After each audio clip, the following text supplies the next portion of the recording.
Assalamualaikum warahmatullahi wabarakatuh. Kali ini saya ulangin lagi mengenai cara menghitung atau menilai kinerja portfolio yang kita miliki melalui indeks SHARP, indeks trainer, dan indeks Jensen. Nah, yang pertama kita lihat dulu yang kinerja mengukur portfolio dengan indeks SHARP. Nah, rumus dari indeks SHARP ini adalah rumusnya adalah return dari portfolio dikurang risk free RF dibagi dengan risk dari risiko portfolio. Nah, jadi untuk menghitung indeks SHARP ini kita perlu menghitung berapa return portfolio, perlu menghitung perlu diketahui return dari risk free aset atau aset bebas risiko, dan perlu diketahui berapa risiko dari portfolio. Itu yang pertama. Jadi kita mengacu ke rumus ini supaya kita tahu apa yang harus kita cari. Yang kedua adalah indeks trainer. Bentar, kok nggak bisa di-scroll.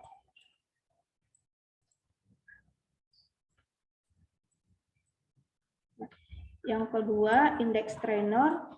Nah, rumus dari return dari indeks trainer itu adalah return dari portfolio dikurang risk free dibagi dengan beta dari portfolio. Nah, ini hampir sama dengan indeks SHARP. Kalau indeks SHARP pembagiannya adalah risiko, sedangkan indeks trainer adalah pembagiannya adalah beta. Nah, jadi di sini kita selain menghitung risk dan return-nya, kita juga perlu ketahui berapa risiko betanya. Jadi kita harus cari betanya di sini. Lalu yang ketiga adalah indeks Jensen. Nah, indeks Jensen ini rumusnya adalah return portfolio dikurang RF, return dari risk free asset, ditambah buka kurung RM min RF, return dari market dikurang return dari risk free asset dikali beta. Nah, jadi kita untuk menghitung indeks Jensen ini perlu mengetahui betanya juga. Gitu.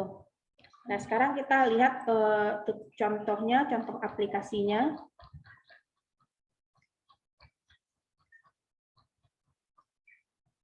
Yang pertama ya, ini kita punya data IHSG tahunan, seperti yang sudah diinputkan datanya.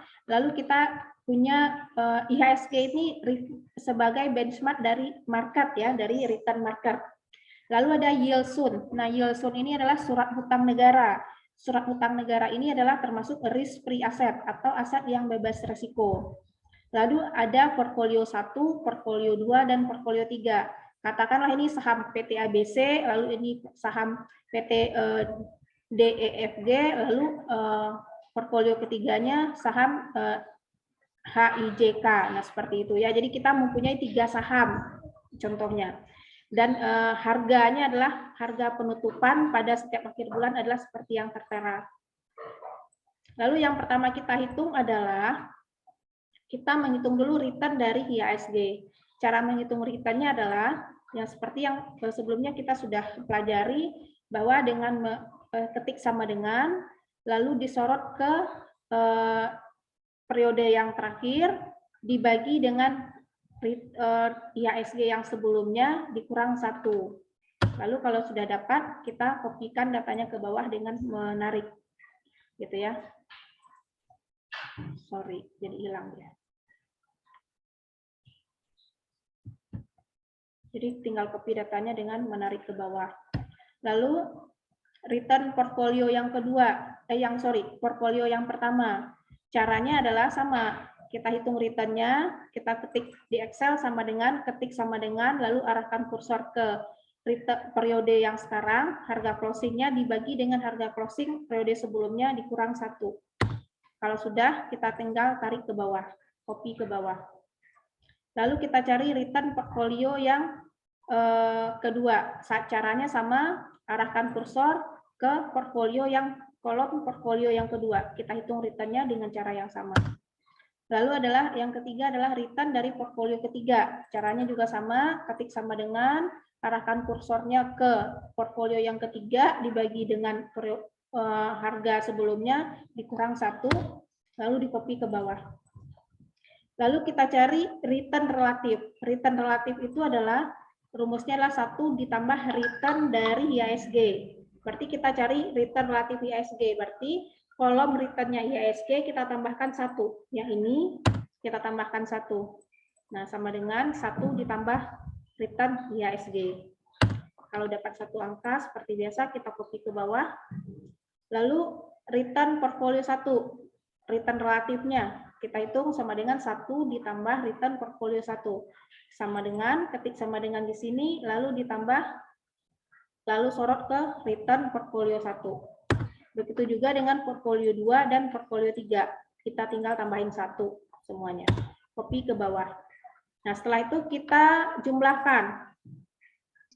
Kita bukan jumlahkan, kita hitung total return-nya. Total return relatif dengan metode geometri. Caranya adalah bukan ditambah ya, tapi kalau metode geometri adalah dikalikan. Dikalikan semuanya. Jadi return total dari return relatif IHSG adalah dari return yang periode pertama, bulan yang pertama, dikali bulan kedua, kali bulan ketiga, kali bulan keempat, kali bulan kelima, kali bulan ke-6, kali bulan ke-7, sampai bulan ke-12. Itu dikali semua, dapatlah itu return total return IHSG. Lalu cara yang sama, kita tinggal copy saja ke sampingnya, karena kita sudah menghitung.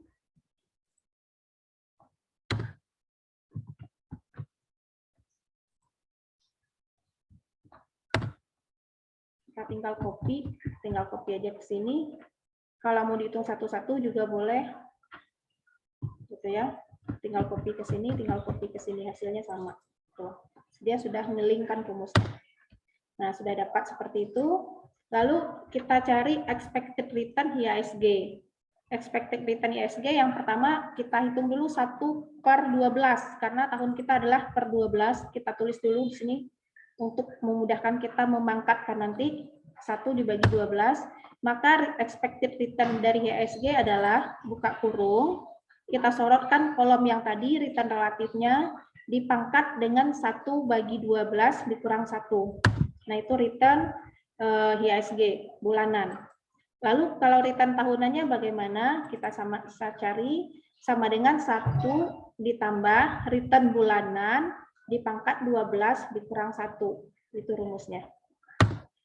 Untuk cara yang sama, kita hitung return expected return portfolio 1 dan return tahunan portfolio 1. Lalu kita hitung juga expected return portfolio 2 dan expected return tahunan dari portfolio 2.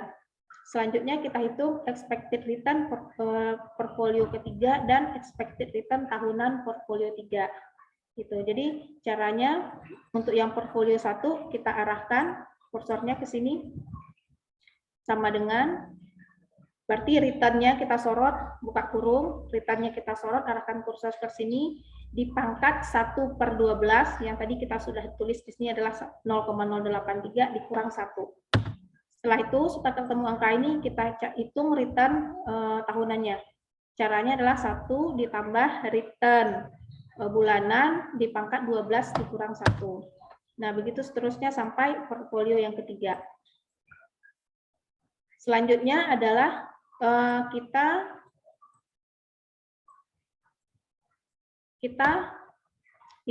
akan menghitung risikonya. Yang bagian atas kita sudah hitung return. Bagian yang kedua adalah kita menghitung risiko dari IHSG. Return IHSG kita pindahkan, kolom returnnya kita pindahkan yang tadi, yang dari atas, dari sini ya, 0,012.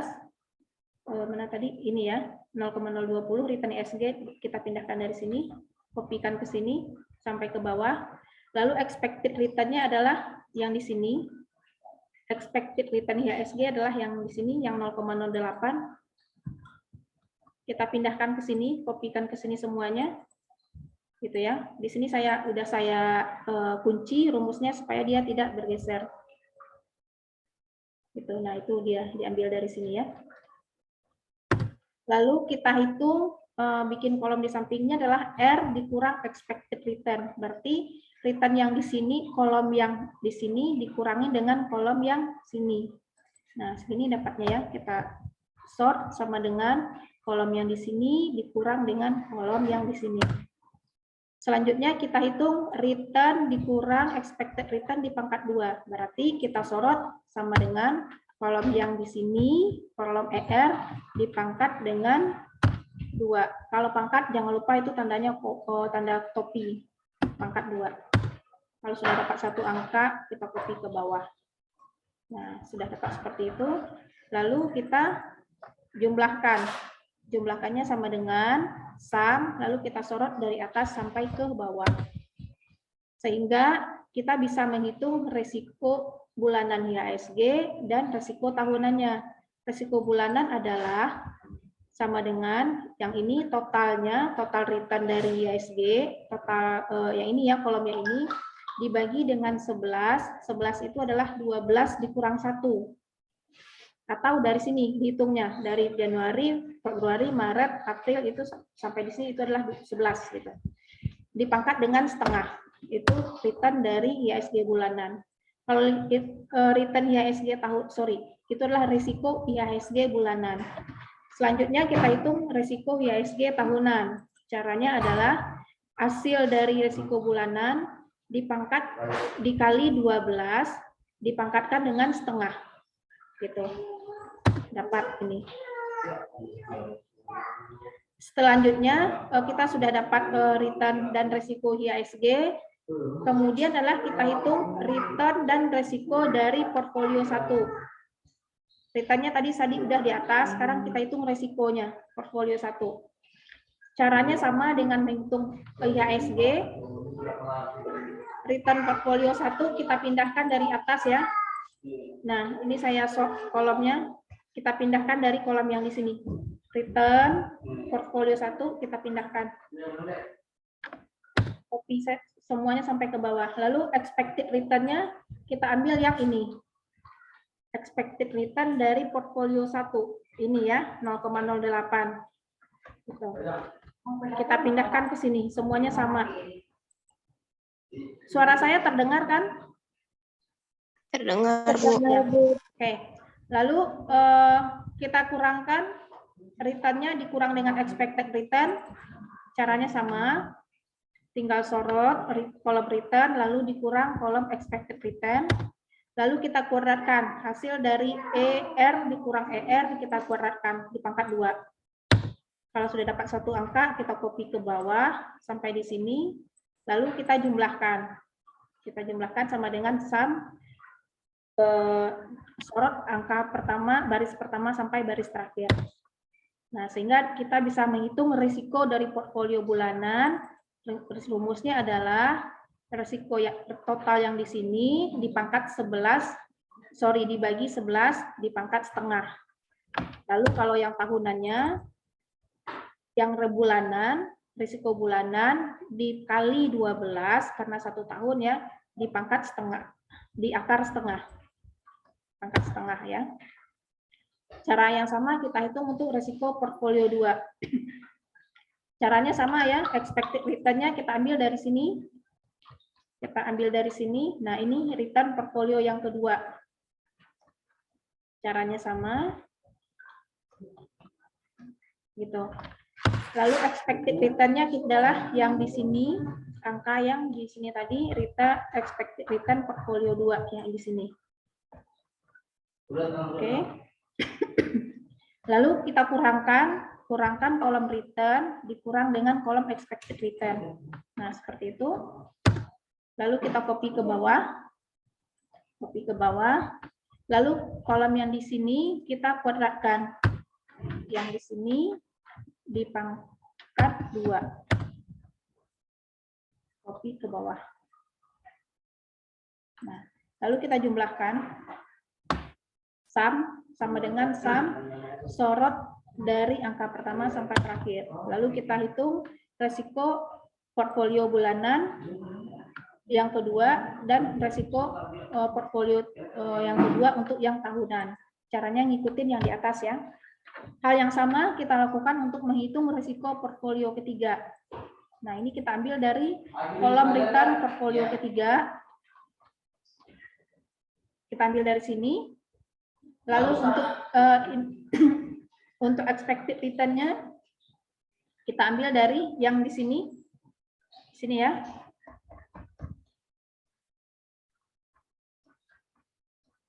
Nah, ini kita ambil dari yang di atas. Di sini udah saya rumusnya sudah ada. Lalu kita kurangkan seperti ini. Dan kita kuadratkan di sampingnya. Selesai. Kita copy ke bawah dan jumlahkan. Lalu setelah hasil ini dapat, kita hitung risiko dari portfolio ketiga dan risiko tahunan dari portfolio ketiga. Jadi kita hitung sama ya, risiko bulanan dan risiko tahunan. Nah, ini adalah ringkasan dari yang sudah kita hitung di atas. Supaya ini saya bikin supaya nggak terlalu jauh scroll ke atas, jadi saya risam. Saya bikin resumenya di sini. Portfolio 1 kita udah tahu returnnya adalah 0,1, resikonya adalah 0,2124. Lalu portfolio kedua kita sudah dapat returnnya adalah 0,1260 dan risikonya adalah 0,22108. Lalu portfolio ketiga adalah returnnya adalah 0,03, lalu risikonya adalah 0,0226. Ini bisa ditambah-tambahin desimalnya ya, kalau mau 3 angka boleh, mau 4 angka juga boleh, itu tinggal digeser-geser di situnya. Lalu selanjutnya kita hitung risk free. Risk free itu tadi kita refernya adalah ke yield SUN, imbal hasil dari SUN. SUN itulah surat utang negara. Jadi kita hitung cara mencarinya adalah risk free-nya adalah ini sama, kita pindahkan kolomnya yang di atas ini datanya. Data yang di sini kita pindahkan. Ya. Lalu kita jumlahkan sehingga kita dapat bisa menghitung risk free-nya. Total risk free-nya adalah yang jumlah ini dibagi 12. Nah, itu dapat 0,04 dibagi 100 karena harus dalam bentuk persen. Jadi 0,064. Nah, ini kalau kita gambarkan seperti ini nanti, gitu ya. Saya nggak usah gambarkan. Kalau gambarkan caranya gampang, tinggal di sininya disorot, lalu bikin di sini insert ya, insert chart. Di sini mau line berupa grafik baris, di sini ada. Jadi tinggal di sini. Lalu setelah itu kita hitung betanya, karena tadi untuk menghitung rumus indeks trainer kita perlu beta di sini ya. Di sini juga kita perlu beta. Jadi kita harus menghitung betanya. Kita hitung beta portfolio 1 dulu. Nah, cara menghitung beta portfolio 1 adalah return-nya kita pindahkan, copy dari yang di atas saja. Di sini rumusnya udah saya linkkan ya. Copy dari semuanya sampai selesai. Return IHSG-nya juga di copy. Di sini sudah saya linkkan ke yang di atas. Lalu kita bikin cara menghitung beta dari portfolio yang pertama adalah kita ketik di sini sama dengan slop. Nah, slopnya yang kita masukkan di sini dulu adalah IHSG-nya dulu. Jangan return-nya dulu yang dimasukin, jangan yang portfolionya dulu. Nanti hasilnya akan kebalik, akan beda. Karena kini di sini sudah ada panduannya. Begitu kita ketik sama dengan slop di sini ya, saya ketikin slop, buka kurung. Di sini sudah ada Y katanya Y. Nah, Y sumbu Y dulu yang dimasukin. Di sini adalah sumbu Y itu adalah return dari IHSG atau return dari pasar. Jadi Y-nya adalah IHSG. Jadi kalian nanti harus ingat-ingat di tugas yang slopnya itu adalah IHSG-nya. Gitu. Jadi bukan portfolionya dulu. Kalau portfolionya dulu dimasukin seperti ini hasilnya akan beda. Nih saya masukin ya, lalu koma, lalu sorot yang ini.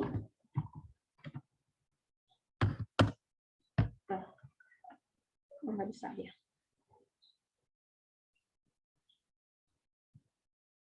Oh, bukan turun. Oke. Nah, dapatnya 1,4. Terlalu besar datanya. Gitu. Jadi salah. Jadi yang benar adalah Y-nya adalah di sini sumbu Y, di sini udah ada ya Y. Di sini ada X di sini. Jadi tinggal ngikutin Y-nya itu adalah IHSG. Cara yang sama kita hitung untuk return portfolio kedua. Kita copy return-nya dari atas semuanya sampai bulan Desember 2021. Lalu return IHSG-nya juga kita copy aja dari sini, ini pasti sama. Lalu kita hitung betanya. Caranya adalah sama dengan slope, lalu sorot dari kolom IHSG, koma, lalu sorot dengan kolom return. Gitu. Selanjutnya return portfolio yang ketiga. Return portfolio yang ketiga sarannya sama, kopikan lagi data return portfolionya, kopikan lagi data IHSG, lalu kita hitung betanya. Betanya sama dengan slope dari IHSG, koma, sorot lagi return-nya. Gitu. Ini kurang panjang saya slide-nya. 369 kurang ke bawah. Oke. Nah, kita sudah dapat angka-angkanya.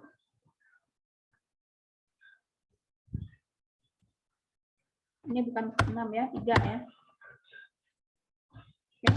Kita sudah dapat ringkasan. Ringkasan return portfolio pertama kita sudah dapat. Ringkasan portfolio kedua kita sudah hitung tadi. Saya semarikan di sini. Return portfolio ketiga sudah dapat juga. Lalu risk-nya, resikonya kita sudah hitung. Saya linkkan ya supaya lebih mudah. Lalu return portfolio kedua, resiko portfolio kedua, resiko portfolio ketiga. Lalu data betanya sudah dapat juga untuk 3, beta 1, beta 2, beta 3. Di sini sudah saya linkkan semua. Kalau di sini kita mau jadikan persen, tinggal disorot aja. Sebenarnya dari sini juga bisa langsung untuk dipersenkan seperti ini. Tapi saya khawatir mahasiswa kurang paham, jadi saya bikin di sampingnya. Ini saya kembalikan lagi. Oke ya, seperti itu. Sudah dapat. Nah, kalau data-data, lalu risk free-nya juga kita masukkan.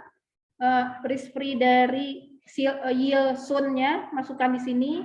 Lalu kita tuliskan juga return dari market-nya. Di sini sudah saya linkkan semua. Nah, setelah itu kita hitung indeks SAP-nya. Yang pertama adalah untuk portfolio yang pertama, atau di sini saya tulis P1, kita hitung di sini.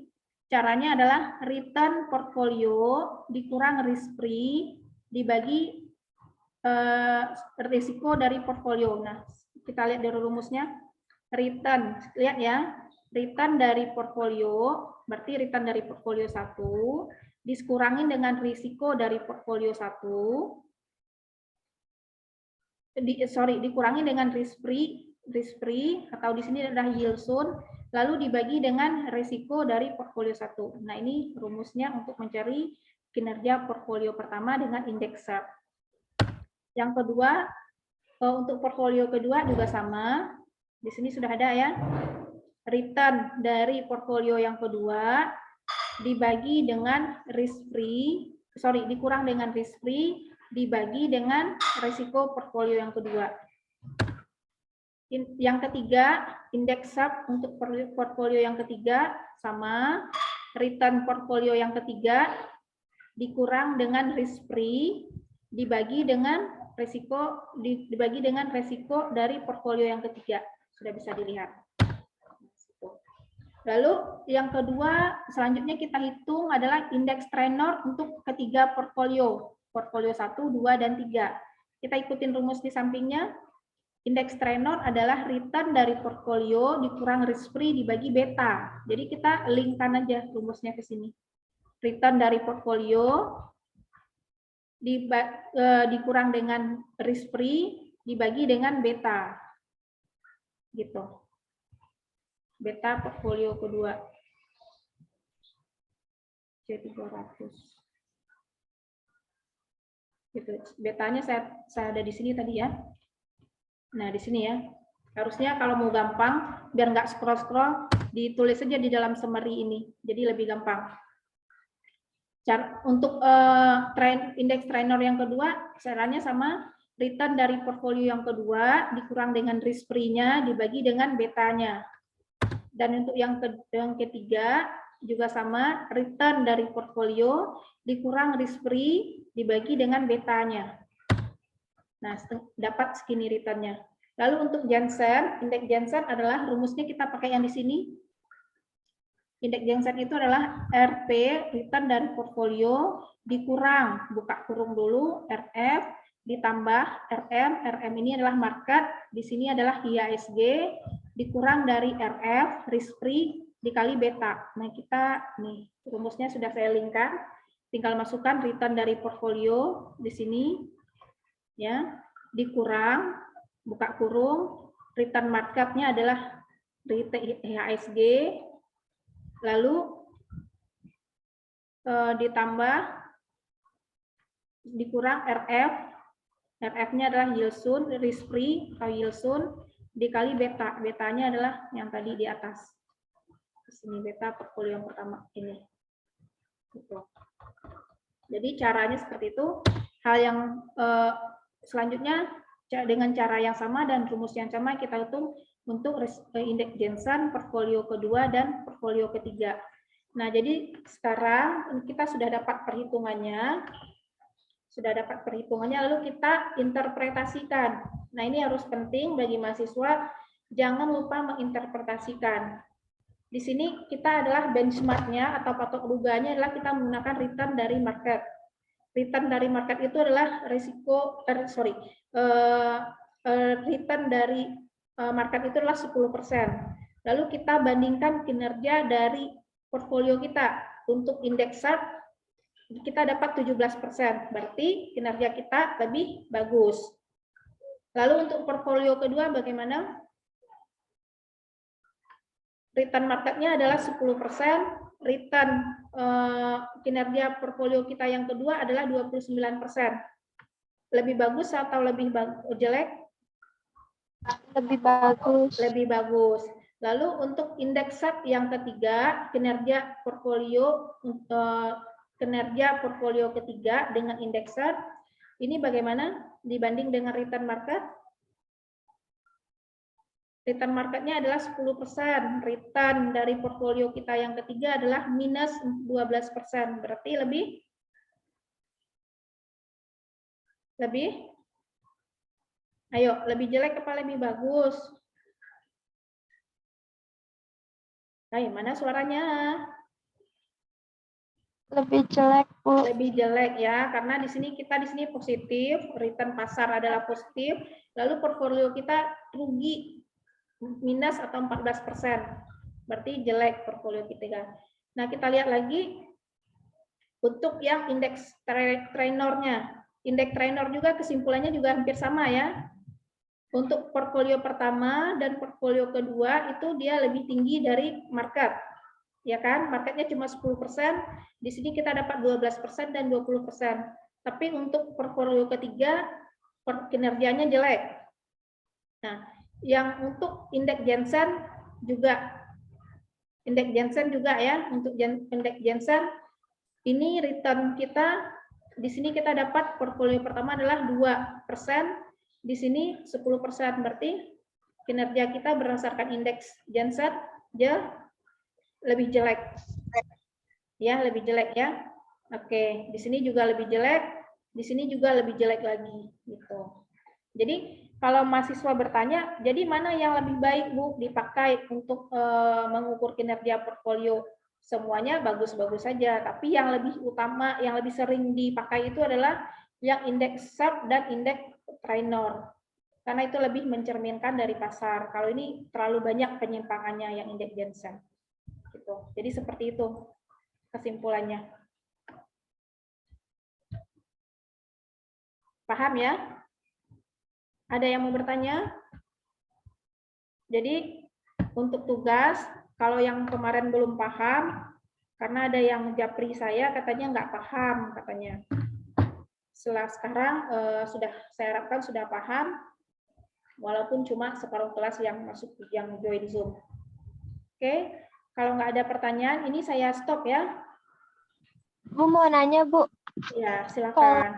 Untuk yang Ilsun buat tugas kelompok masing-masing itu didapat dari sendiri atau sesuai yang Ibu kasih aja? Kalau misalnya kalian mau ngambil periodenya sama, ya udah ambil aja itu datanya, nggak apa-apa, itu bukan berarti sama. Kalau misalnya kalian periode tahunnya beda, bukan tahun 2021, berarti kalian harus cari Yilsun, bisa cari di internet, gitu.